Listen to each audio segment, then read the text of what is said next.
চট্টগ্রামে রিয়াজউদ্দিন বাজার এলাকায় মার্কেটে অগ্নিকাণ্ডের ঘটনা ঘটেছে। এতে প্রাণ হারিয়েছেন ৩ জন, দগ্ধ হয়েছে আরও বেশ কয়েকজন। তাদেরকে চট্টগ্রাম মেডিকেল কলেজ হাসপাতালে ভর্তি করা হয়েছে। প্রত্যক্ষদর্শীরা জানান, বৃহস্পতিবার দিবাগত রাত ১:৩০টার দিকে রিয়াজউদ্দিন মোহাম্মদিয়া প্লাজা নামে মার্কেটে আগুনের সূত্রপাত হয়।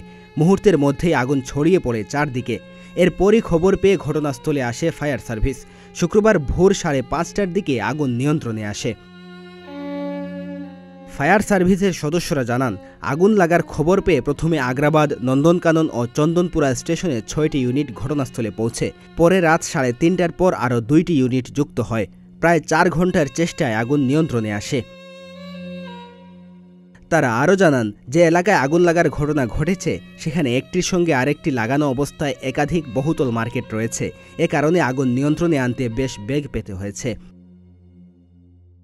পুলিশ জানিয়েছে, অগ্নিসময়ে ৫ তলার একটি বাসায় আটকা পড়েন ৫ জন। ধোঁয়ায় শ্বাস নিতে না পেরে অচেতন হয়ে পড়েন তারা। এ অবস্থায় হাসপাতালে নিয়ে গেলে চিকিৎসক ৩ জনকে মৃত ঘোষণা করেন। আহত ২ নারী হাসপাতালে ভর্তি রয়েছেন।